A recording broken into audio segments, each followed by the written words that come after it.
Captain Lisa Martinez was drinking her morning coffee when the sky turned dark. She looked up from her desk at the Colorado National Guard base and saw something that made her drop her cup. Huge black ships were floating above Denver. They were so big they blocked out the sun. Lisa grabbed her radio. "This is Captain Martinez. We have unknown aircraft over the city. I repeat, unknown aircraft over Denver." The radio crackled back. "Captain, we see them too. These things are massive. They're not showing up on our radar the normal way." Lisa ran outside. Other soldiers were already pointing at the sky. The ships looked like giant metal whales, dark and smooth. There were 12 of them. Each one was bigger than a football stadium. They made no sound as they moved through the air. Dr. Alex Turner was in his lab at the University of Colorado when his computer screens went crazy. Numbers and symbols he had never seen before filled every monitor. His quantum physics equipment was picking up energy readings that should have been impossible. "What the hell is this?" Alex said to himself. He tried to shut down his computers, but they would not respond. Then he heard screaming from outside. Alex looked out his window. People were running in the streets. Cars had stopped in the middle of roads. Everyone was looking up at the massive ships floating above the city. His phone rang. It was Admiral Kate Sullivan from Deep Space Command. Alex had worked with her before on secret government projects. "Alex, are you seeing this?" Kate's voice was calm but urgent. "The ships? Yeah, I'm seeing them. My equipment is going nuts. What are they? We'll talk later. Right now, I need you to get out of Denver, fast." "What do you mean, get out? What's happening?" "Alex, listen to me carefully. Grab your research files and drive south. Do not stop. Do not look back. Go now." The line went dead. Alex stared at his phone. Admiral Sullivan never joked about anything. If she said to run, he needed to run. In downtown Denver, Jake Morrison was directing traffic when the first beam hit. Jake was a police detective, but today he was helping with street construction. The beam of light came down from one of the ships like a giant flashlight. But this light was different. It grabbed things.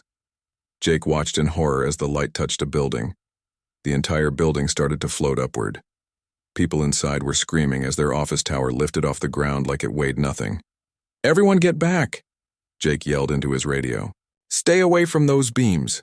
But there were too many beams. They came down all over the city. Cars, buses, entire city blocks started floating up toward the ships. Jake could hear people screaming as they were lifted into the air. Dr. Amy Foster was working at Denver General Hospital when the power went out. Emergency lights came on, but then those went out too.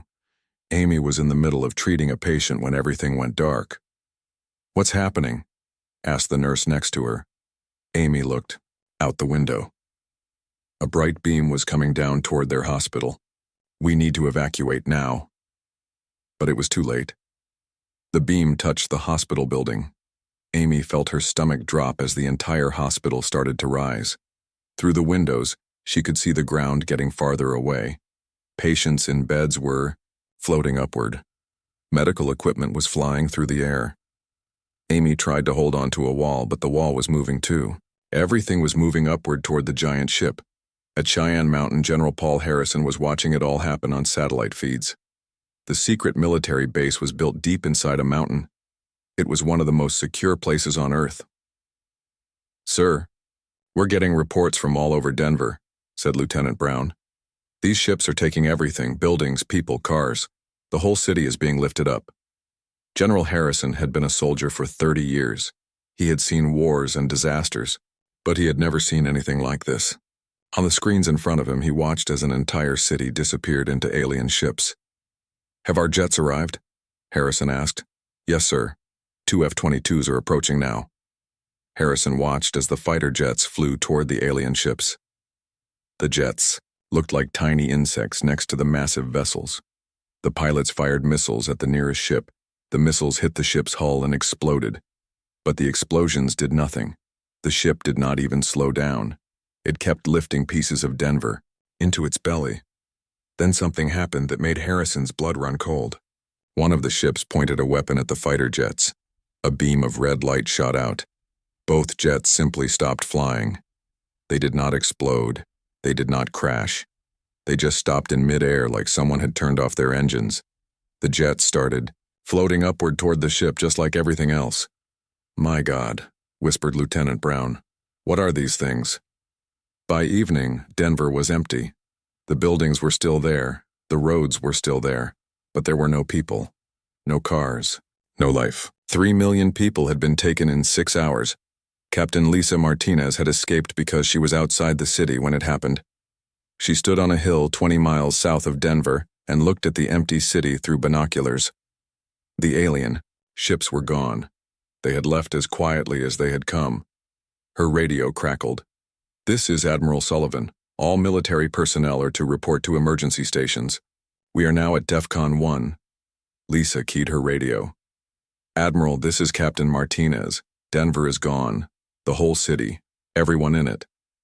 "I know, Captain. We saw everything. The question now is what we do about it." Lisa looked at the empty city one more time. Somewhere up there in the darkness of space, alien ships were carrying away her friends, her neighbors, everyone she knew from Denver. "What can we do, Admiral? Our jets couldn't even scratch them." There was a long pause. Then Admiral Sullivan's voice came back and it sounded different, harder. "Captain Martinez, report to Cheyenne Mountain immediately. There are things you need to know. Things about Earth that most people don't know. It's time to wake up the sleeping giant."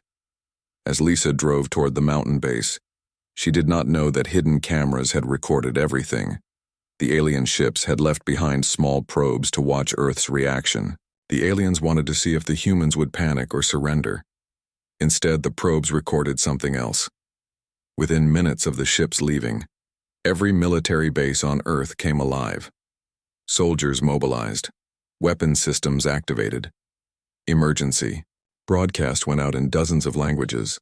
The probes sent this data back to their masters. The alien commanders looked at the recordings with confusion. Most species begged for mercy after a harvest. They offered tribute. They surrendered. Humans were doing something different. They were preparing for war. Commander Veltar of the Kitharan Empire reviewed the data from Earth. He had conducted hundreds of harvests on primitive worlds. This was how it always went. Take some of the population, show overwhelming force, wait for the planet to submit. But the humans were not submitting. Their electromagnetic emissions had increased 1,000-fold. Heat signatures showed massive industrial activity starting up around their planet. "Interesting," Veltar said to his science officer. "The humans think they can fight us. Should we harvest the rest of their planet now, Commander?" Veltar waved a clawed hand dismissively. "No. Let them prepare. It will make no difference. We will return in 1 year to collect the rest. By then, they will have exhausted themselves, building useless weapons. The harvest will be even easier."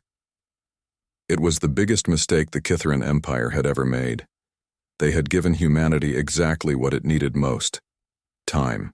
Captain Lisa Martinez walked through the heavy steel doors of Cheyenne Mountain. She had been here before for training, but this felt different. Soldiers were running everywhere. Computer screens showed maps of the world with red dots blinking, all over them. Admiral Kate Sullivan met her at the entrance. Kate was a tall woman with gray hair and sharp eyes. She had been in the military for 25 years, but Lisa had never seen her look this serious. "Follow me, Captain," Kate said. "What you're about to see is classified above top secret. You'll need to sign papers saying you'll never talk about this." They walked down long hallways carved into the mountain rock. The walls were lined with blast doors and security cameras. Lisa signed the papers without reading them. After what happened to Denver, nothing seemed normal anymore. They entered a huge room filled with computer screens and control panels. In the center was a holographic display showing the solar system. But this wasn't the solar system Lisa remembered from school. "My God," Lisa whispered. "What is all this?" The hologram showed dozens of structures around Earth. Space stations, weapon platforms, and ships. Lots of ships. They were hiding behind the moon and in the asteroid belt. Admiral Sullivan smiled grimly. "Welcome to Deep Space Command, Captain." We've been preparing for this day for 40 years.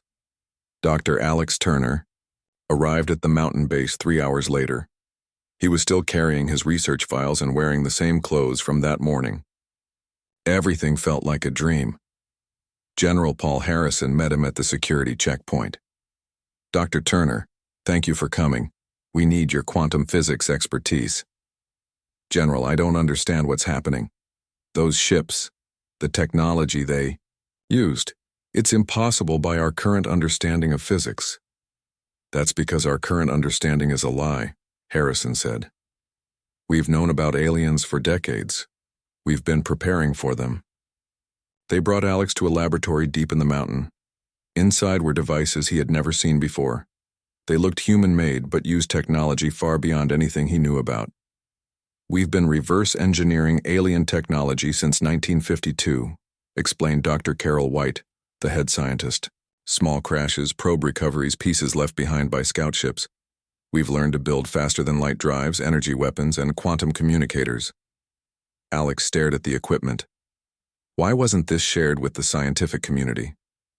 We could have advanced human knowledge by centuries. Because we needed it to be secret, General Harrison said. We knew they would come eventually. When they did, we wanted them to think we were still primitive. In space, aboard the Kithaeron ship Dominion's Reach, Jake Morrison woke up in a cage. The metal bars glowed with some kind of energy field. Around him were thousands of other cages, each holding a human from Denver. Jake's police training kicked in. He needed to assess the situation. The room was huge, like an aircraft hangar. Alien guards walked between the cages. They were tall and thin, with gray skin and large black eyes. "Hey," Jake whispered to the woman in the cage next to him. "Are you okay?" The woman looked up. It was Dr. Amy Foster from the hospital. She had cuts on her face but seemed alert. "I'm alive," Amy whispered back. "But I don't know for how long.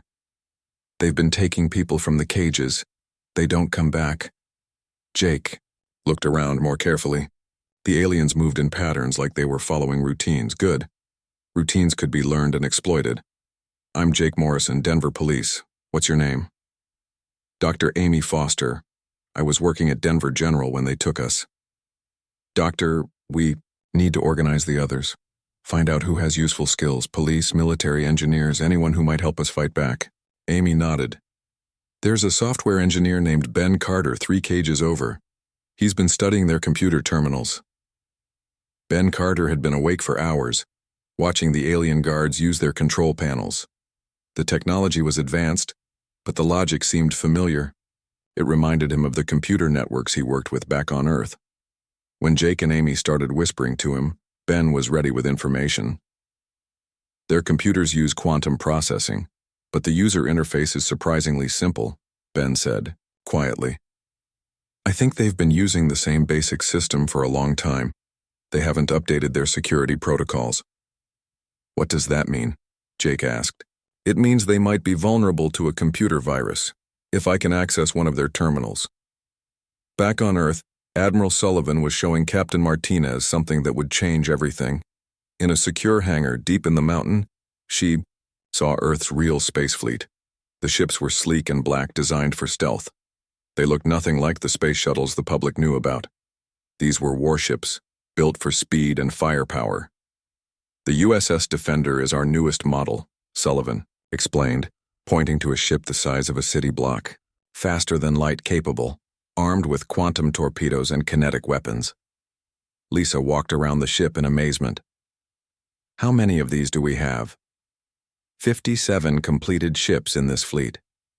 More being built in secret facilities on the Moon and Mars. "Mars? We have people on Mars?" Sullivan nodded. 3 military colonies disguised as research stations. The public thinks we're just studying rocks up there. Actually, we're building the largest military shipyard in human history. Dr. Alex Turner was working with the quantum communication team. They had built a network of devices that could send messages instantly across any distance.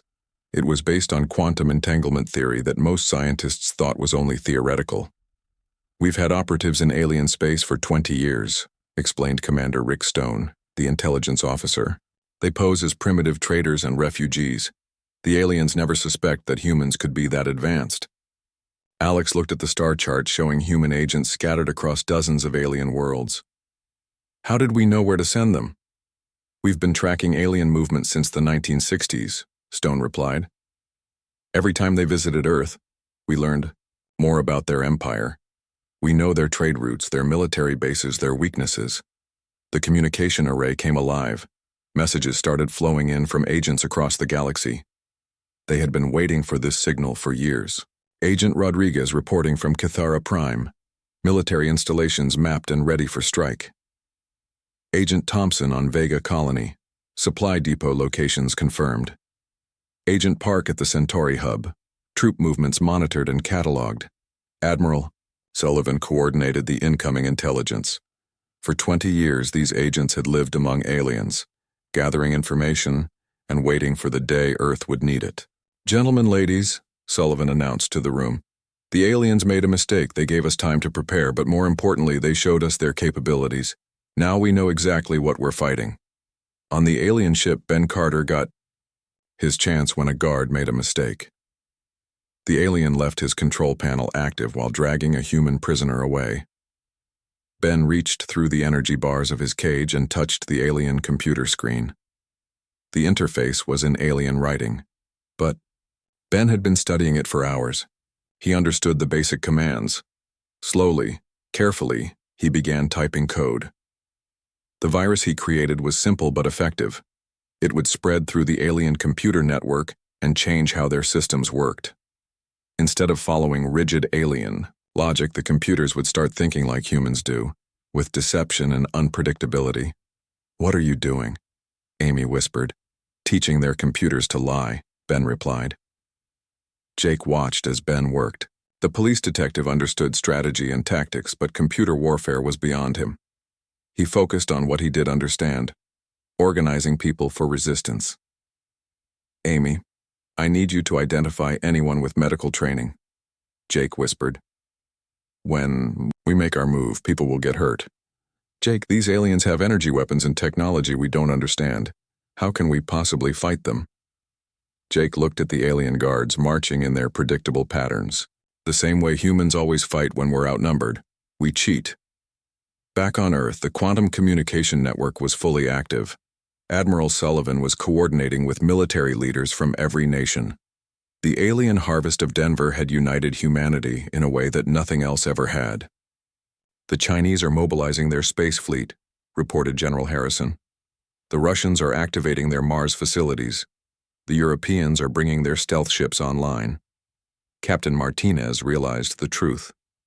There never was just one country's space program, was there? "You've all been working together." "For 40 years, Sullivan confirmed. "We knew that when they came, human survival would depend on all of us working together." Dr. Alex Turner was putting the final touches on Earth's new weapon systems. The quantum disruptors were based on alien technology, but improved with human engineering. "The aliens use energy shields," Alex explained. "But these weapons attack matter at the quantum level. Their shields can't stop something that makes atoms forget how to hold together." The first Earth ships were already launching from secret bases around the world. They used cloaking technology that made them invisible to alien sensors. Their destination, the edge of the solar system, where they would wait for the perfect moment to strike. Commander Veltar of the Catharan Empire was reviewing reports from his home world. The humans had been busy since the harvest. Their industrial output had increased dramatically. "They're building weapons," reported his science officer. "Primitive nuclear missiles and..." Captain Ryan Walsh sat in the command chair of the USS Vengeance, Earth's newest stealth destroyer. Through the view screen, he could see the Catharan supply depot hanging in space like a giant metal spider. It was bigger than anything humans had ever built, but that didn't scare him anymore. "All stations report ready, Captain," said Lieutenant Kelly Brooks from the weapons console. "Quantum disruptors are charged and targeted." Ryan had been fighting in secret wars for 10 years. Earth had been having small conflicts with alien scouts and pirates long before the Denver harvest. But this was different. This was Earth's first real strike against a major alien installation. "Remember the plan, people," Ryan said to his crew. "Hit hard, hit fast, disappear before they know what happened. The Kitharan supply depot was protected by energy shields that could stop any known weapon, but the aliens had never seen quantum disruptors before. These weapons didn't shoot energy or matter. They shot pure destruction at the atomic level. "Fire," Ryan ordered. The quantum disruptors made no sound in the vacuum of space. But on the alien station, matter simply stopped existing. Huge sections of the depot vanished like they had never been built. The alien shields flickered and died. "Direct hit, Captain," Kelly reported. "Their shields are down and their reactor is destabilizing." Through the view screen, they watched the massive supply depot tear itself apart. Explosions rippled through the structure as stored fuel and ammunition went off in chain reactions. "Any survivors?" Ryan asked. "Negative, sir. The station is completely destroyed." Ryan felt no guilt. These aliens had taken 3 million people from Denver. As far as he was concerned, this was just the first payment on a very large debt. Set course for the rendezvous point. Let's see what the other teams accomplished. Across Kitharan space, similar attacks were happening simultaneously. Earth's stealth fleet had been planning this operation for months. While the aliens thought humans were just primitive creatures, Earth's ships were already deep in enemy territory. Commander Lisa Martinez led the attack on a Kitharan communication hub. Her ship, the USS Retribution, carried a special surprise that Ben Carter had designed before the harvest. "Deploy the virus package," Lisa ordered. The package looked like a simple probe, but it contained Ben's computer virus enhanced by Earth's best programmers. When it connected to the alien communication network, it would spread like wildfire through every Kitharan computer system. The virus was designed to make alien computers think like humans. Instead of following logical patterns, they would start using deception, misdirection, and unpredictable tactics. Within minutes, Kitharan military computers across the galaxy began giving strange orders. Ships were told to patrol empty space while leaving important bases undefended. Supply convoys were sent to the wrong star systems. Battle fleets received coordinates that led them away from human forces. On the prison ship Dominion's Reach, Jake Morrison felt the ship shudder as explosions echoed through the hull. Ben Carter's original virus had finally reached the ship's main computer. "What's happening?" Dr. Amy Foster whispered from her cage. Jake smiled grimly. "Payback."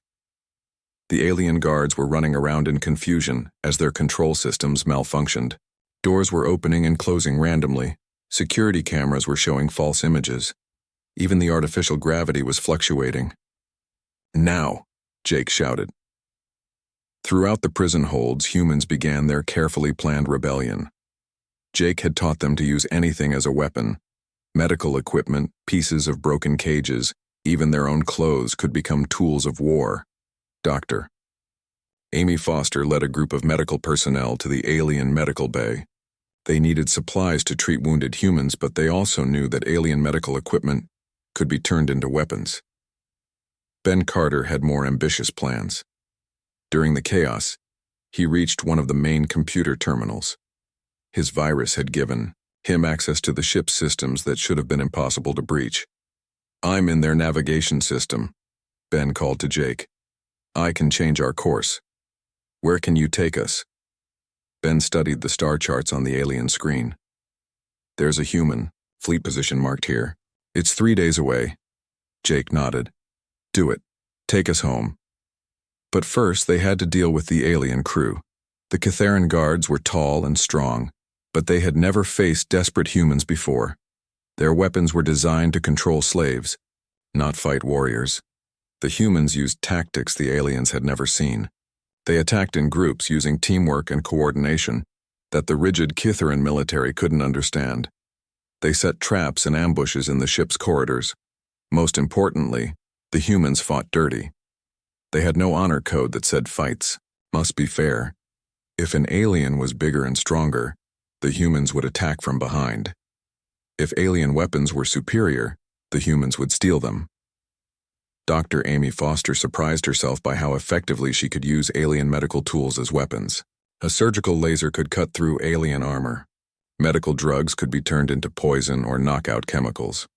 Back in Earth's solar system, Admiral Kate Sullivan watched the battle reports come in from across the galaxy. Every single human strike had been successful. Alien supply depots, communication hubs, and military outposts were being destroyed faster than the Ketherans could respond. "Ma'am, we're getting reports from our deep space agents," reported Commander Rick Stone. "The alien empire is in chaos. Their computer networks are completely compromised." Dr. Alex Turner was monitoring the quantum communication network. Messages were flooding in from human operatives who had been hiding in alien space for years. "Agent Rodriguez reports that Cathara Prime's defense grid is offline," Alex announced. "Agent Thompson says the Vega supply lines have been cut."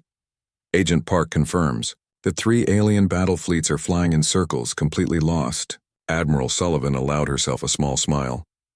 "How many of our people have we lost?" "0 casualties reported, ma'am. The aliens never saw us coming."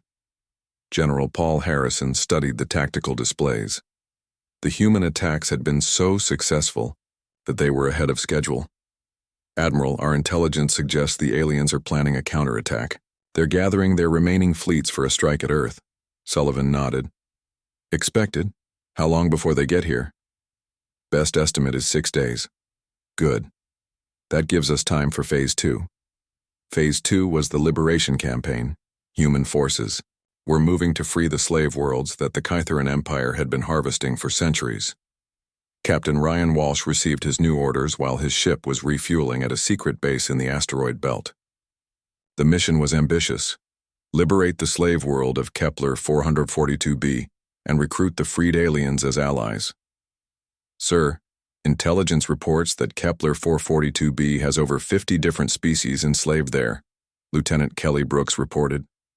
"Some of them have been slaves for generations. Then it's time they got their freedom back," Ryan replied. The assault on Kepler 442b was unlike anything in human military history. Earth's ships didn't just attack the Kytheran forces. They coordinated with slave uprisings on the planet's surface. The case: enslaved aliens had never seen tactics like the humans used. Instead of direct frontal assaults, the humans taught them guerrilla warfare. Hit-and-run attacks, sabotage, psychological warfare. Species that had been enslaved for hundreds of years suddenly found themselves winning battles against their former masters. On the prison ship, Jake Morrison's rebellion was almost complete. The humans had captured most of the vessel and were holding the surviving aliens as prisoners. "Jake, you need to see this," Ben Carter called from the main computer terminal. The screen showed star charts of the local area, but now the charts were marked with human fleet positions and Earth military codes. "There are human ships everywhere," Ben said in amazement. "They're not just in our solar system, they're spread throughout this entire region of space." Dr. Amy Foster joined them at the computer. She had been treating both human and alien wounded, showing the aliens that humans could be merciful to those who surrendered. "How is this possible?" Amy asked. "Yesterday we thought we were alone in the universe. Now there are human fleets in dozens of star systems." Jake studied the displays. His police detective training helped him understand what he was seeing. Earth has been preparing for this for decades, Jake realized. The space program everyone knows about was just the public face. The real space program has been building a military fleet and spreading it across the galaxy. Commander Veltar of the Kytheran Empire was beginning to understand how badly he had underestimated humanity.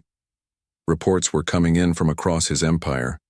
Human fleets were appearing everywhere, destroying Kytheran installations with weapons that shouldn't exist. "How did they hide so many ships?" demanded his science officer. Veltar studied the tactical reports. Human stealth technology was beyond anything the Kytherans had ever encountered. Their ships could move undetected through space, appear suddenly to attack, then vanish again. "Sir, there's more bad news," the communications officer reported. "Our computer networks are completely compromised. We're getting false orders, contradictory information, and system failures across the entire empire." "What about our slave worlds?" 12 have fallen to human-led rebellions in the last 2 days. The freed slaves are joining the human fleets. Veltar realized that the Kytheran Empire was facing something it had never encountered before, an enemy that was... Commander Sarah Brooks stood on the bridge of the USS Liberation, watching 3 star systems burn at once. Not literally burning, but the Kytheran Empire was collapsing so fast that entire sectors were going dark on their tactical displays. "Ma'am, we're receiving surrender signals from the Altair system," reported Lieutenant Tom Wilson. "The Kithaeron garrison is offering to lay down weapons in exchange for safe passage." Sarah considered the offer for exactly 3 seconds. Negative. They harvested 2 billion people from those worlds over the past century. They can surrender unconditionally or they can fight. Those are their only choices. The war had been going on for 6 months now, but it felt like years. What started as Earth's revenge for Denver had become something much larger. Every world the humans liberated joined their cause. Every freed slave species brought new ships, new weapons, and new reasons to hate the Kithaeron Empire. Dr. Alex Turner was coordinating the technical aspects of the war from his new command center on Luna Base. The moon facility that the public thought was just a research station was actually the largest military installation humans had ever built. "Alex, we're getting strange readings from the Kithaeron home system," reported Dr. Carol White. "Their quantum signatures are fluctuating in ways we've never seen before." Alex studied the sensor data. "They're trying to build some kind of superweapon. The energy readings suggest it's planet-sized. Could they destroy Earth with it? If they finish it, yes, but that's not going to happen." Alex had been working on humanity's ultimate weapon for months. The quantum cascade device could destroy an entire solar system by making the local star go supernova. It was the kind of weapon that even humans hoped they would never have to use. On the liberated world of Kepler 438b, Jake Morrison was training former slaves in human combat tactics. The experience of being a prisoner on the Kithaeron ship had changed him. He was no longer just a police detective from Denver. He was a symbol of human resistance. "Remember," Jake told his mixed class of alien warriors, "the Kithaerons fight with overwhelming force and rigid tactics. We fight with intelligence and unpredictability." One of his students, a reptilian creature called Six, raised a clawed hand. "Teacher Jake, why do humans fight for species they never met before?" Jake thought about the question. It was something he had been asking himself for months. "Because," Jake said slowly, "we learned a long time ago that freedom isn't free. Someone always has to fight for it. And if we don't fight for everyone's freedom, eventually no one will be free." Dr. Amy Foster was running the largest medical operation in galactic history. Her hospitals were treating wounded beings from hundreds of different species. Some had been slaves so long that they had forgotten what their home worlds looked like. "Doctor, we have a problem," said Nurse Linda Chen, one of the human medical staff. "The Andromedans from Sector 7 are refusing treatment from the Centaurians. Something about an ancient war." Amy sighed. Managing an alliance of dozens of species was harder than fighting the Kithaerons sometimes. "Set up separate treatment areas," Amy ordered. "And get me a list of all the historical conflicts between our allied species. We need to prevent these old grudges from destroying our alliance." Ben Carter had evolved from a simple software engineer into the galaxy's most wanted cyber terrorist. At least that's what the Kithaeron propaganda called him. His virus had infected every major computer system in the Empire. "Ben, you need to see this," called Agent Rodriguez, who had returned from deep cover on Cathera Prime. "The Kithaeron Emperor is calling for total war. He's ordered every ship in the Empire to attack Earth directly." Ben looked at the intelligence reports.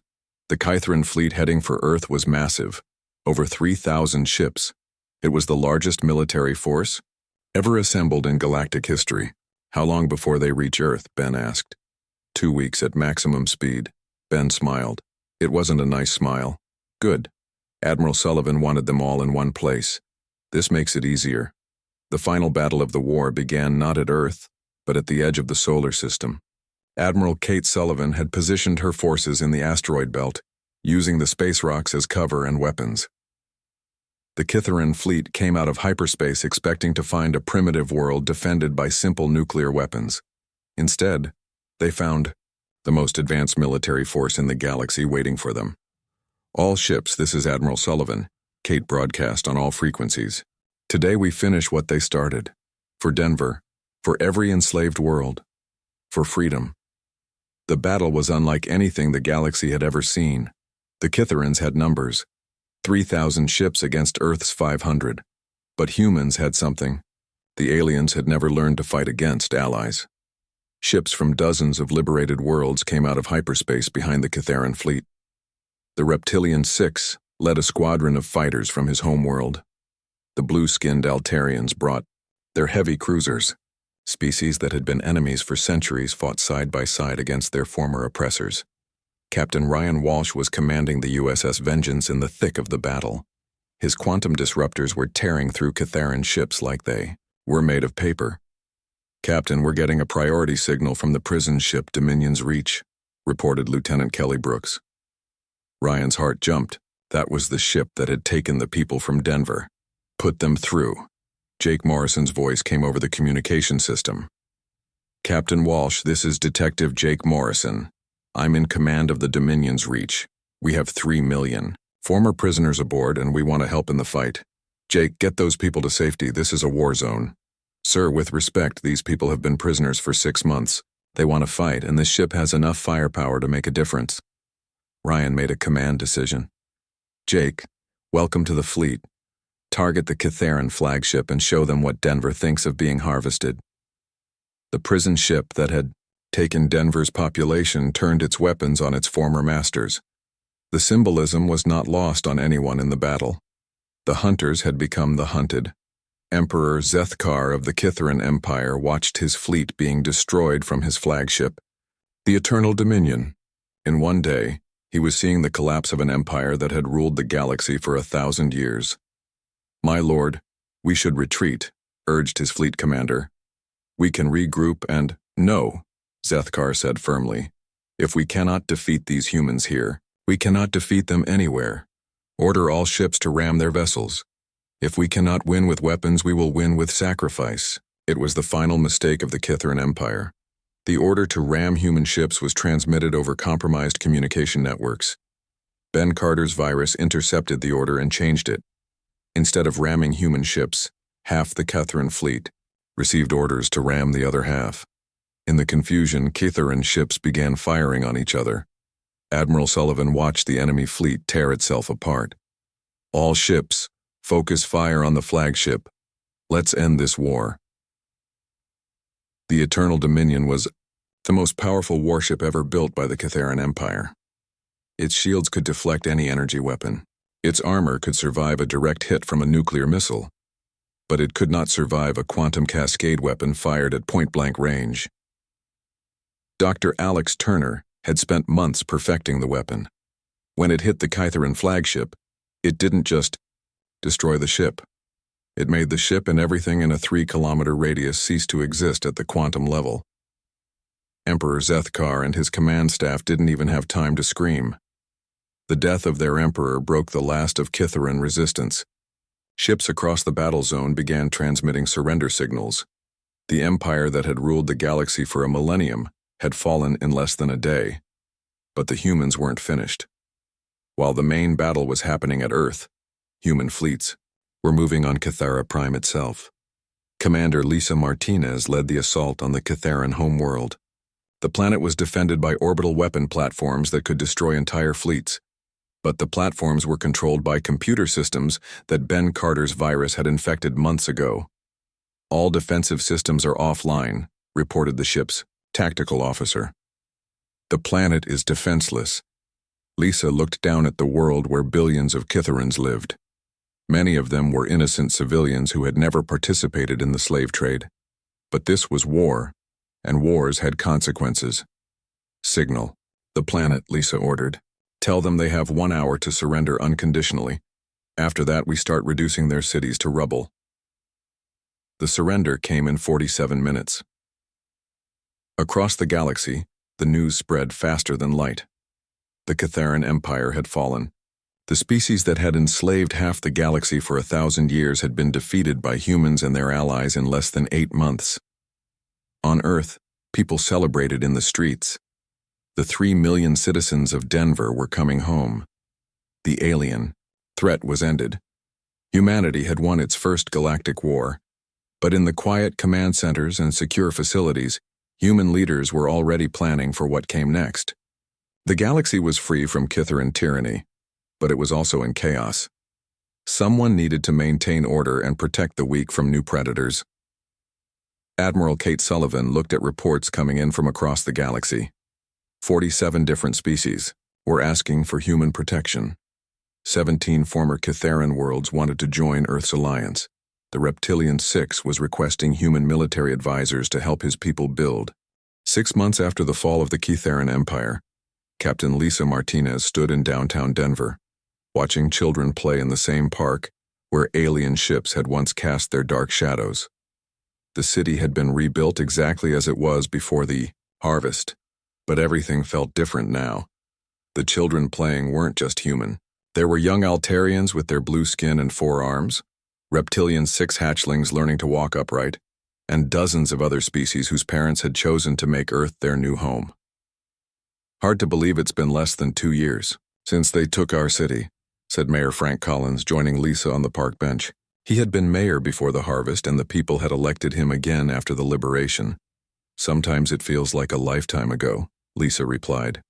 Sometimes it feels like yesterday. Admiral Kate Sullivan was addressing the Galactic Liberation Council in the newly built United Nations Galactic Assembly. Representatives from 47 worlds sat in the Great Hall that had been constructed in New York, specifically for interspecies meetings. The Kytheran threat is ended, Kate announced to the assembled delegates. But our work is just beginning. For the first time in galactic history, we have the opportunity to build a civilization based on freedom and cooperation rather than conquest and slavery. The delegate from Vega 4 stood up. His species looked like tall, thin humans with silver skin and large eyes. Admiral Sullivan, many of our worlds are grateful for human assistance, but we must ask, what do humans want in return? Kate had been expecting this question. It was the fear that every newly free species harbored, that humanity would simply become the new galactic empire. We want what we've always wanted, Kate replied, to be left alone to live our lives in peace. But we've learned that true peace requires eternal vigilance. We're willing to help defend any world that cannot defend itself. But we will never rule over other species.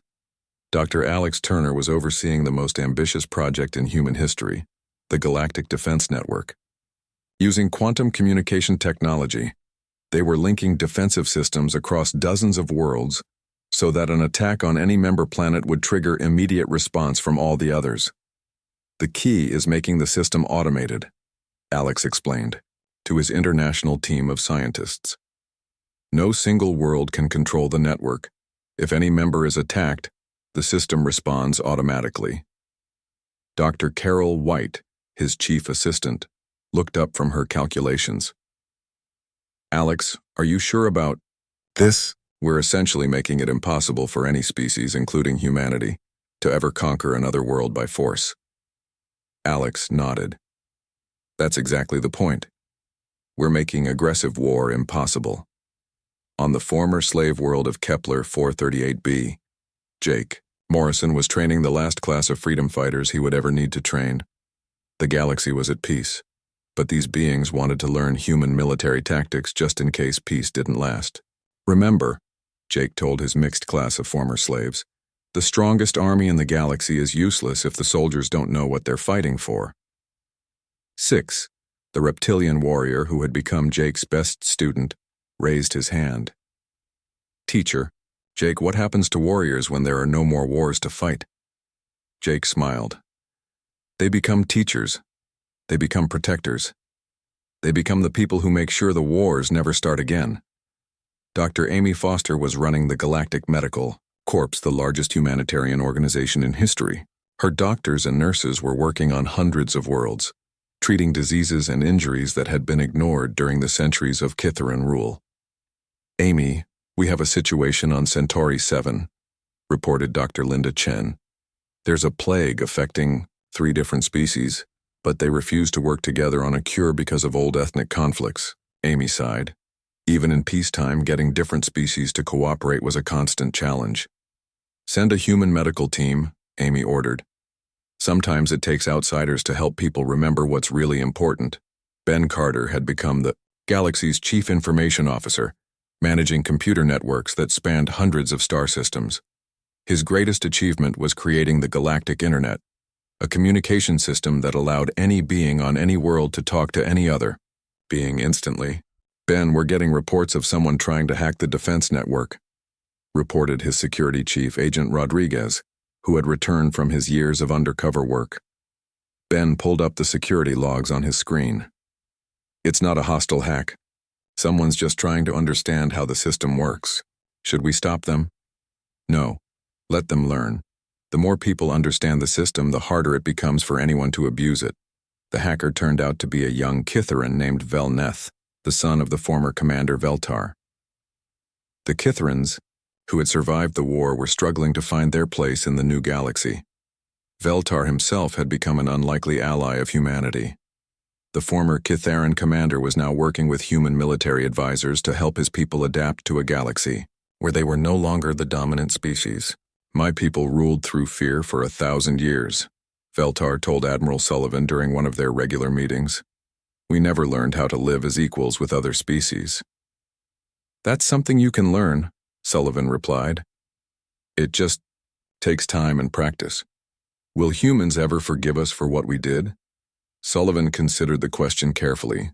Humans are good at forgiveness, Commander, but we're also very good at remembering. We'll forgive you, but we'll never forget, and we'll never let it happen again. Captain Ryan Walsh was commanding the first Joint Species Deep Space Exploration mission. His ship, the USS Harmony, had a crew that included humans, Altarians, reformed Kytharans, and a dozen other species working together to explore the unexplored regions of the galaxy. Captain, we're detecting artificial signals from the next system, reported Lieutenant Kelly Brooks, who had been promoted to his science officer. It looks like we found another civilization.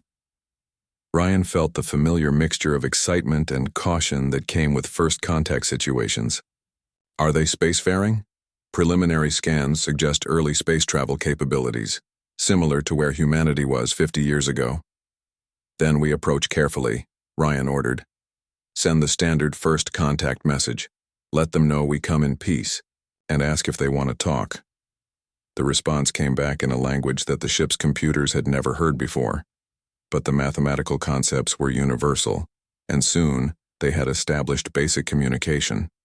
The new species called themselves the Builders.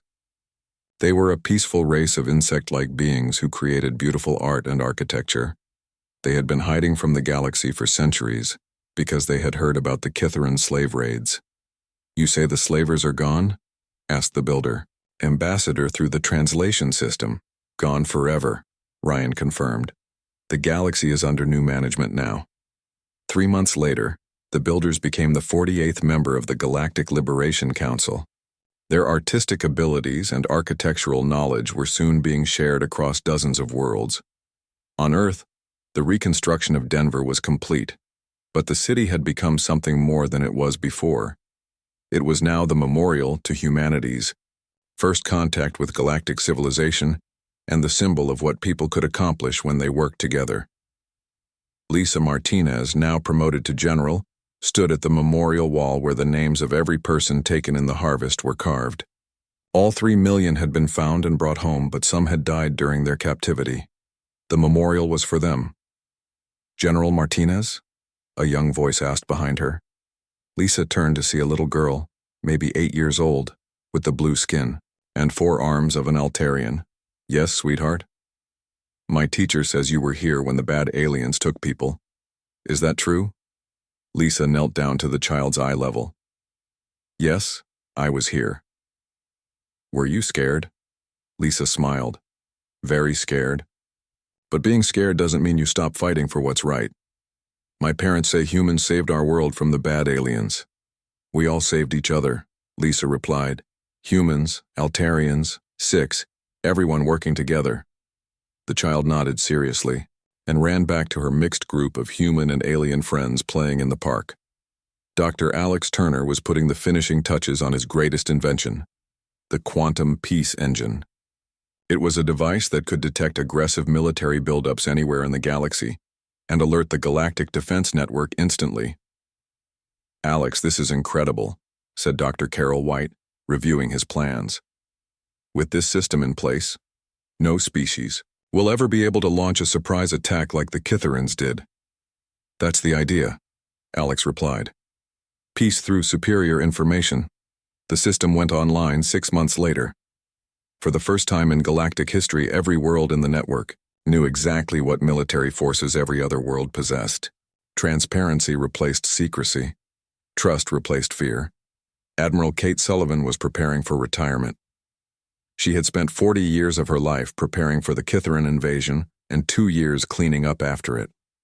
Now, at age 65, she wanted to go fishing. "Kate, are you sure about this?" asked General Paul Harrison. "The galaxy still needs experienced leadership." "The galaxy needs fresh ideas," Sullivan replied. "I'm a warrior, Paul. I'm good at fighting wars, but this new galaxy needs peacekeepers, not warriors."